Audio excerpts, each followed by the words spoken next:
The Nintendo Switch is about to turn 1 year old on June 5th. It'll be the first anniversary of us having this console. And what a lively and eventful year it has been. I mean, the Nintendo Switch 2 has been nothing short of controversial and amazing all at the same time. From some of the highest highs the company has seen to some of the lowest lows I have ever experienced from the company, Nintendo had quite the year for the Switch 2's first 365 days of existence. And today we're going to talk about every single aspect of it. First, let's talk about the console itself and everything that was leading up to its release.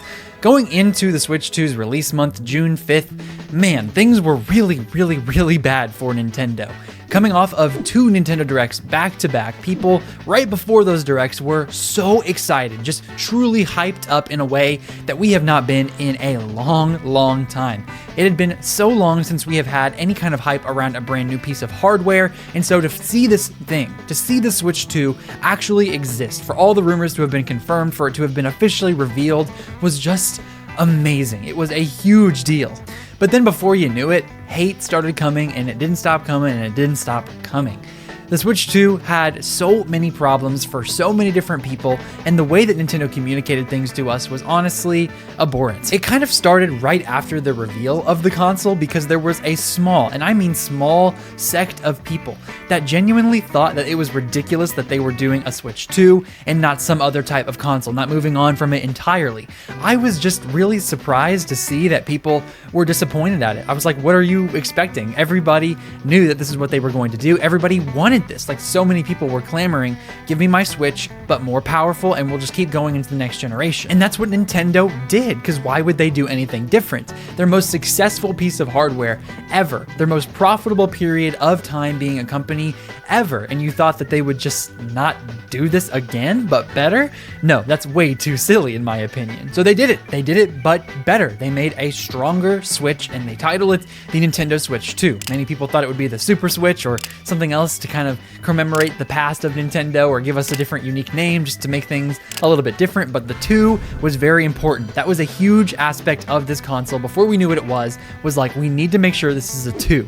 If it's not, it's going to be another Wii U all over again where it's the Wii, but U, and it's like, it's just too complicated. So let's not do that, Nintendo said. Let's make sure that everyone understands this is the next one. It's a new console, the Switch 2, and that's exactly what happened. Everyone understood what it was from the get-go. There has been no confusion about this console whatsoever. Then they had the final Nintendo Switch-centered Direct, in which they announced Rhythm Heaven Groove and Tomodachi Life Living the Dream a year in advance for both games. They also announced a few other smaller titles and some other first-party updates, but mainly that was just to wrap up the Switch and to get ready to have a Switch 2 Direct. Then a week later, that Direct came, and it was extremely divisive. The Direct itself, I thought was okay. At the time, I thought it was amazing, like it couldn't have been any better for Nintendo, but looking back with less rose-tinted glasses and just seeing the fallout ensue afterwards, they could have done a lot better, couldn't they have? So first, they decided to spend a little bit of time with 3 people that we had never even met before and still haven't seen in any sort of Direct since. They were the ones who broke down what this piece of hardware was. They talked about the Switch 2 in its entirety, how it was more powerful, and that was something that Nintendo has never really done before. The closest they've gotten was the GameCube, in which it focused on its raw power and just keeping up with all the other consoles on the market, and that ended up being one of their least successful consoles was the GameCube. Now we see with the Switch 2, they tried to focus more in on that power because you're not going to sell it with novelty again. Like, you're not going to have a Switch that is portable and say, you know what, it's happening again, guys. Oh, everybody get excited. They knew that they couldn't focus in on that aspect of it. Of course, that is a selling point, and they did make sure that people knew that that was the thing, that you do still switch between handheld, TV mode, and then on-the-go tabletop mode, whatever you want to do, but they also wanted you to know this is about power. For the first time in my life, they focused on graphics. They talked about it being up to 4K resolution, up to 120 frames per second, including in handheld mode. I mean, we were truly flabbergasted. So many people could never have predicted that this console would be as powerful as it was, and that was one of the things that truly got me so excited. I knew that the next generation of Nintendo was going to look better than ever because this piece of hardware was better than anything we've ever seen before, times 5. So after they got us all hyped up with what the console actually was, they showed off the kickstand that is so much better than the original one, the Joy-Con 2 having that magnetic snap and being able to push it off and on the button on the back. It's amazing, and that snap is still as satisfying as ever. They showed us that there was a fan in the dock. They showed us so many different things about the console and the piece of hardware itself. That was phenomenal. This is where things started to go a little bit awry for Nintendo.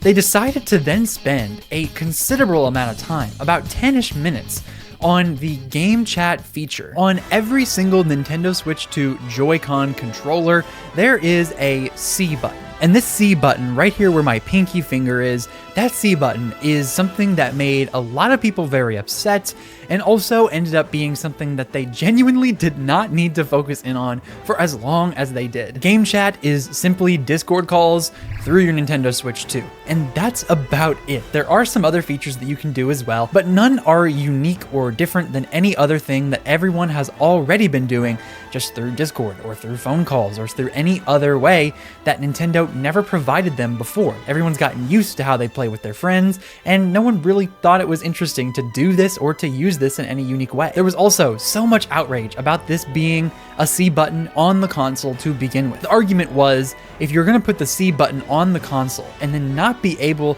to use it, that means you are buying a console in which you have to pay to use a button, because they decided to make Game Chat exclusive to the Nintendo Switch Online subscription. If you want to use Game Chat, you have to pay for the Switch Online service. This argument has always been to me one of the most frustrating and annoying parts of this controversy that I have ever seen, because to me, it makes no dang sense. I've presented this argument countless times on the channel, but I'm going to do it one more time here because it's been a year since the Switch 2 and we're talking about everything. The C button makes perfect sense. They wanted to include something on the console to make people more interested in playing together. They wanted to implement something post-COVID era that would make it even more enjoyable to play online with your friends and even more accessible for people with families or friends that like to play together. The mantra of the Switch 1 was anywhere, anytime. This time, they made sure it was anywhere, anytime, all together. They really wanted to focus in on the co-op aspect and the game chat aspect of the Switch 2. And the argument that you have to pay to use a button has always been ridiculous to me because of this fact. If you are playing online with your friend, online, did you hear that word? That word online? If you're playing online with your friend, you're going to have to pay for the online subscription. So if you're going to use Game Chat to talk to your friends over the internet, then of course they're going to charge you the online subscription and make that a feature of the Nintendo Switch Online, because you're playing together online. And yes, I know they wanted to advertise it as more than that. They wanted it to be, if you are playing a single player game and your friend's playing a single player game, then you can all chat together while playing your different games and be able to live stream basically the type of stuff that you're playing to them. So that way you can have your camera self in the corner, you'll have your gameplay going, and then you can play your game in the top box. That is all good and well, but the problem is it's still online. You're still using online functionality to talk to each other, to show your screen to that person. And in most cases, people are going to be playing co-op online together. So it's always been ridiculous to me that anyone would even say that it's just a button you have to pay for, because of course it is. Of course, to play online with your friends, you have to pay for the online subscription. That's just how it works. And guess what? No one's forcing you to do that. If you want to just screen record your thing and go on Discord, go ahead. It's not that difficult. So the C button was its whole own thing. Then we had a whole different thing with the Joy-Con here, the mouse control. Now this was kind of teased in the very first revealed trailer when both Joy-Con 2 were kind of sliding on the screen, and that was something that I was like, oh, there it is. That's the mouse, the functionality that everyone had already leaked. The mouse has been, in my opinion, quite underwhelming comparatively to all the other features that this console has offered. I think that the mouse controls are really great. It is an awesome way to be able to implement different types of gameplay and to get PC players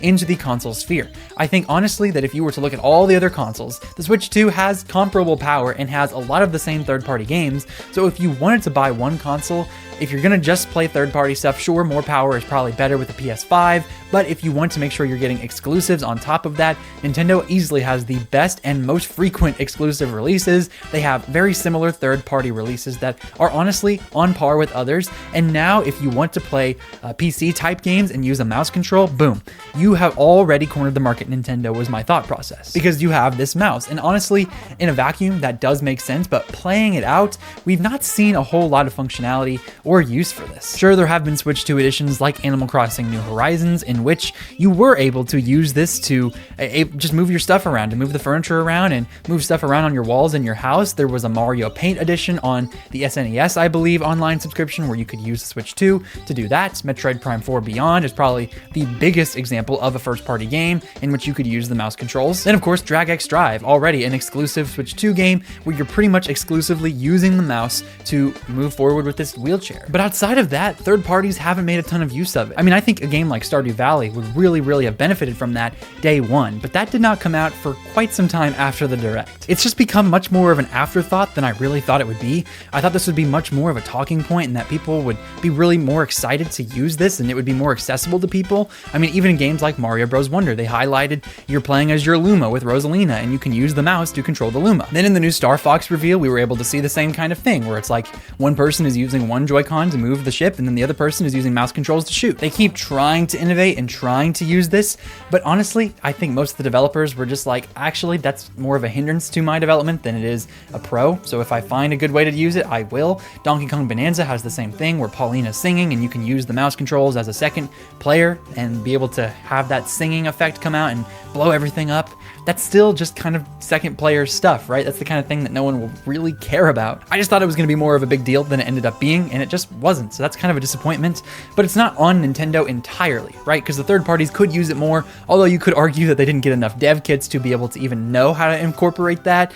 But still, I don't know. Maybe in years to come, we'll see a turnaround on that. But for now, it kind of just feels like something that might have driven the price up a little bit and not had a lot of use. But as far as its functionality goes, it works pretty dang well. Even on your lap or on a couch arm, it works really well. So game chat was pretty dang disappointing and people did not like that. The mouse controls didn't end up being used hardly at all, and the big game they were advertising it for, Metroid Prime 4, didn't come out until the very end of the year in December. So most people didn't even care about the two biggest features that Nintendo seemed to want to push in our faces. The Switch 2 also supported HDR. They made sure that everyone knew that that was a big thing, and that was super disappointing because most of the games don't look all that much better with it. And I found out that my TV doesn't even have HDR support, and a lot of other people's don't either. So the people who have HDR support said that it was actually making it look worse and that the effects were not great. And then the people who didn't have it were like, cool, it's just a feature that I don't even know anything about or can't use. The Switch 2 screen itself does have HDR support, and I'm telling you right now, it's indistinguishable from my TV. In fact, my TV,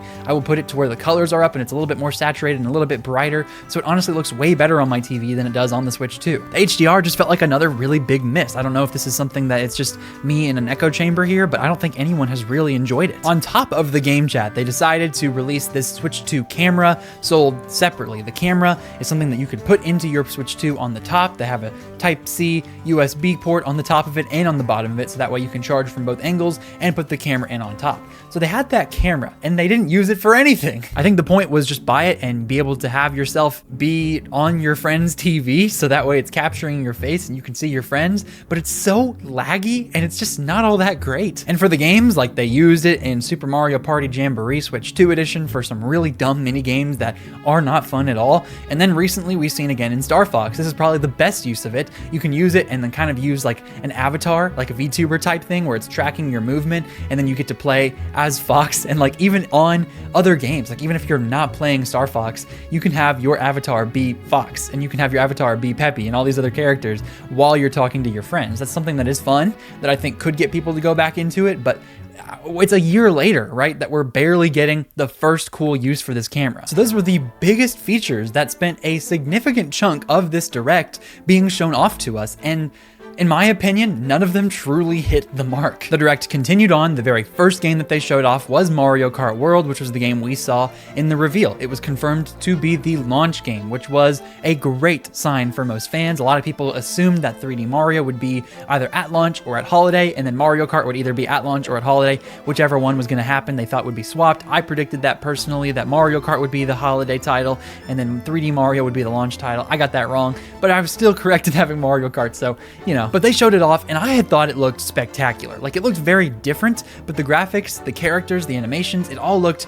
amazing. I thought this was going to be the biggest and best Mario Kart ever. A lot of people were very excited, but also the open world had some people wondering how it was even going to work, if the type of intermissions between tracks was going to be all that fun, if we would even be able to play 3-lap tracks like they had before, or how that was even going to work. Nobody knew what was going on with that game, so it was kind of like a wow, this looks really good, but let's wait and see until we get it in our hands. Then they showed us Drag X Drive, and that was like the most bland game that they could have possibly shown us. There was zero art direction in any color. There was like not a lot going on in that game that made people care at all. It didn't appear on any financial reports. It didn't look that great. There was Switch 2 Welcome Tour that they charged you like $5-10 for. That wasn't included in the package, and it was basically a show off of the console itself. It shows you every single thing about it, and you didn't even get that for free. You didn't get to understand your console for free.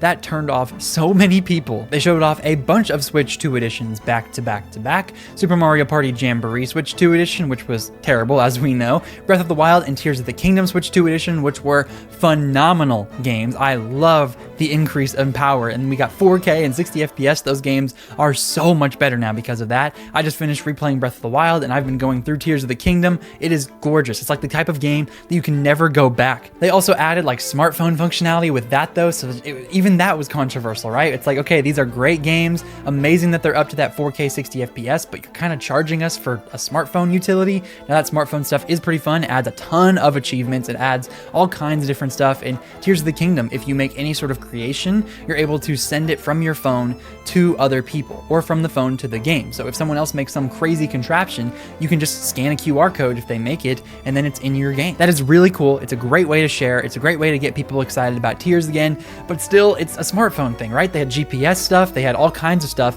that was only on your phone, and using it side by side is really fun, but it takes all the immersion out of it, in my opinion. Like, these are games that I want to look at my screen and get lost in, not look up and constantly look back down at my phone. I just really would have appreciated if they somehow included these features into the game itself instead of having it on a smartphone. So it was really, really good to include the extra graphics and everything on that, but the content was a little lackluster. People were also upset that they didn't include the DLC for Breath of the Wild, so you're buying basically the definitive version of Breath of the Wild, and if you want it, you're paying $70 for the game if you never bought it before, and then you have to pay 20 extra bucks for the DLC, so you're paying $90 to get into Breath of the Wild, and it's full content, and that's just kind of scummy to a lot of people. Kirby and the Forgotten Land got announced with some new content. That game ended up being pretty dang good. Then they confirmed both Metroid Prime 4 and Pokemon Legends ZA were going to be going on the Switch 2 with their own editions, launching side by side with the Switch versions. So to this point, I was just really excited, right? I was looking at all these games, I was thinking, wow, the Switch 2 is so powerful, all this new content, really cool stuff. I was super optimistic. But looking back, 30 full minutes were spent on features that no one really uses, game chat failures, having Switch 2 editions with lackluster content, and in some cases abysmal content, and then Drag X Drive and Welcome Tour. Those are the only exclusives that they showed us. The next 25 minutes of this direct was focused on third-party games, most of which had already come out on other platforms and were just now being confirmed to be on the Switch 2.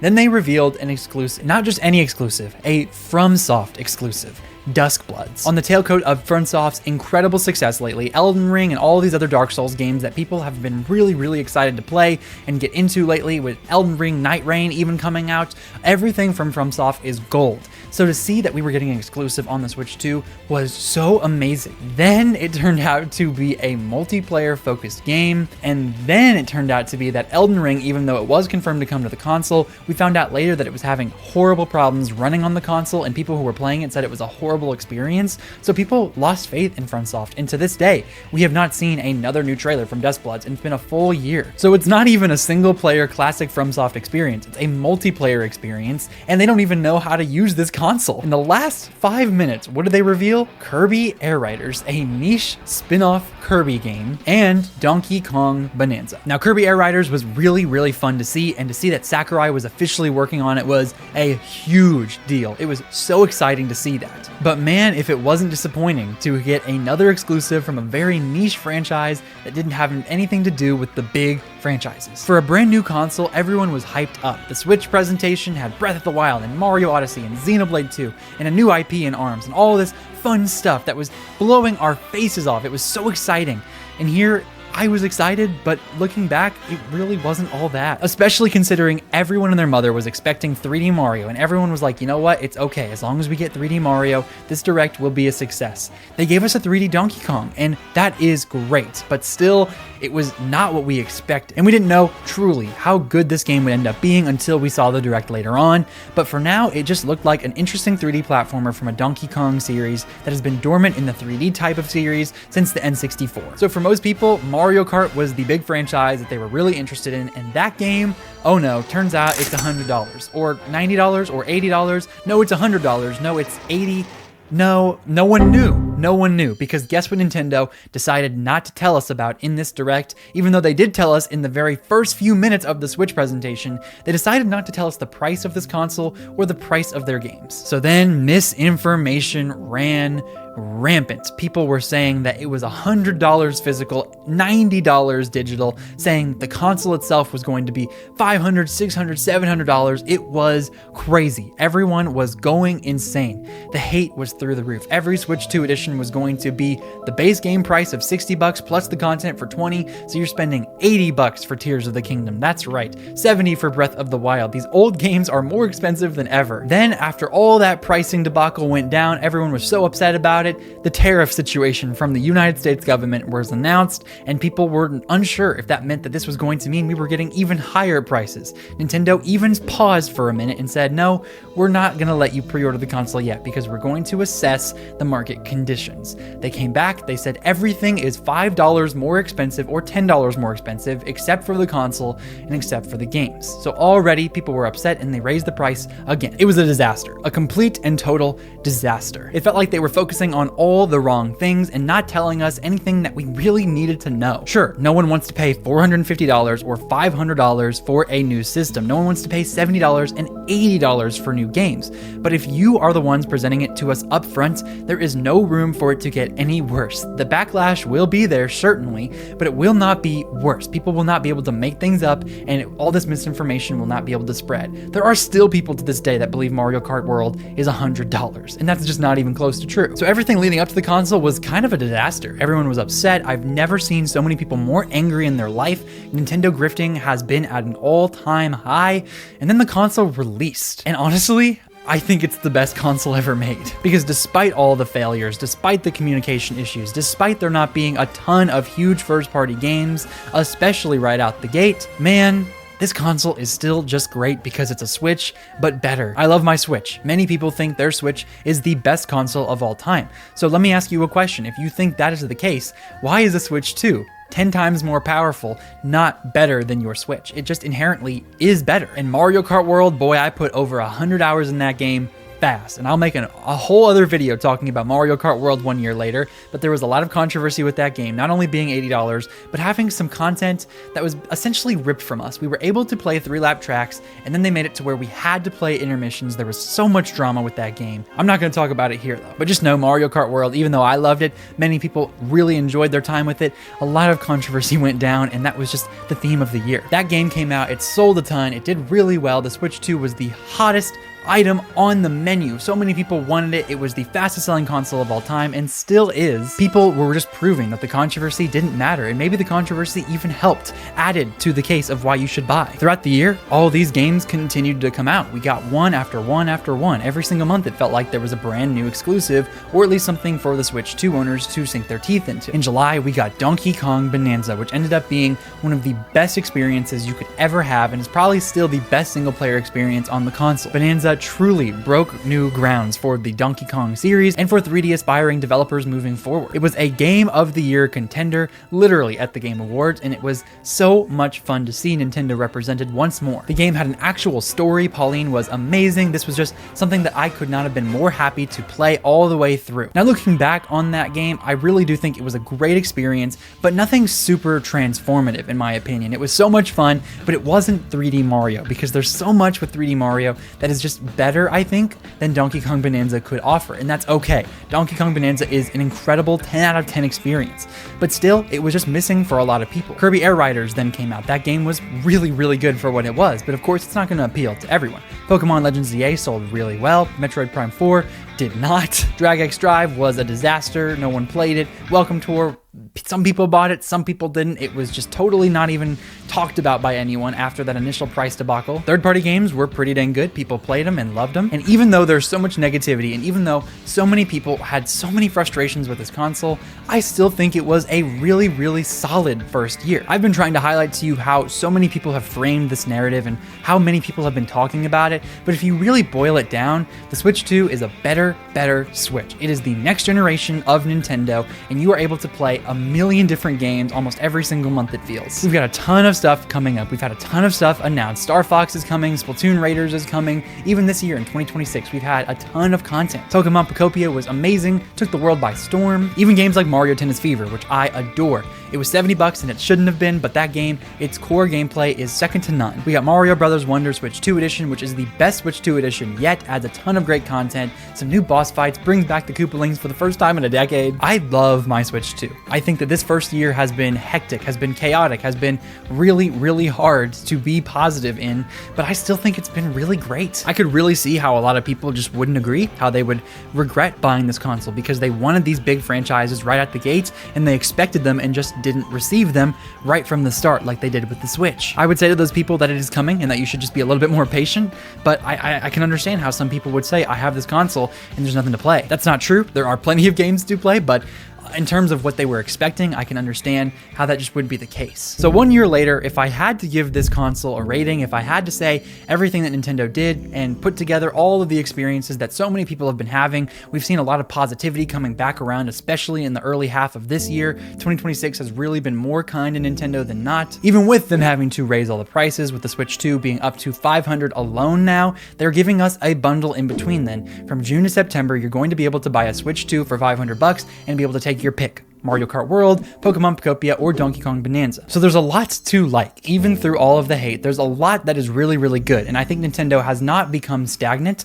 They're really growing, they're learning, their pricing models have gone down. $50 digitally for both Splatoon Raiders and Star Fox, $60 digitally for Yoshi, at $10 more for both of those physically, but exclusive retailers have been offering $10 discounts on those games too. So if you're a physical collector, go ahead and pre-order those before that goes away. It's been difficult, it's been hard, but if I had to give this console and Nintendo a rating, I would give it a solid 7.5 out of 10. There was a lot that they could have done so much better. They really could have landed this plane and really transitioned into the console way better than they did. Their lack of communication was honestly astounding. It was flabbergasting. I just couldn't believe how tone deaf it seemed they were, especially at the start of the generation. But as time has passed, I think they've started to adjust, to understand, and to grow. And the games are still really great. I love Mario Kart World. I love my Switch 2 editions in Breath of the Wild and Tears of the Kingdom. I love Donkey Kong Bonanza. We're getting new exclusives all the time, and these games just keep coming. So even though some of the features that they decided to give us were a little lackluster, the console itself is still just a very powerful Switch, and that is all I could ever ask for. So 1 year later, am I disappointed I bought it? Absolutely not. This is my favorite console of all time. I'm really excited to see more games coming. There's going to be Ocarina of Time later this year that's been leaked already. We know that we're probably going to get Xenoblade Chronicles 2 Definitive Edition. I'm so excited about that. We've already gotten Tomodachi Life. We've gotten some really great games, and I have so much to look forward to, and I hope you stick with the channel. So make sure you subscribe if you enjoyed, like today's video if you did enjoy, and then click that notification bell to make sure you never miss one of my uploads. Also, consider joining my membership program if you want to support the channel, a couple bucks a month to get some cool perks for yourself. But if you did enjoy today's video, make sure you click on the left side of your screen to see why I love my Switch 2 so much, and click on the right side of your screen to see when I think Smash Bros is coming out and why it can only get worse, but that's actually a good thing. Thank you so much for making it to the end of the video. This has been Ray's Nintendo Talk. I have been Ray, and I hope you have yourself a phenomenal day. I'll see y'all in the next one.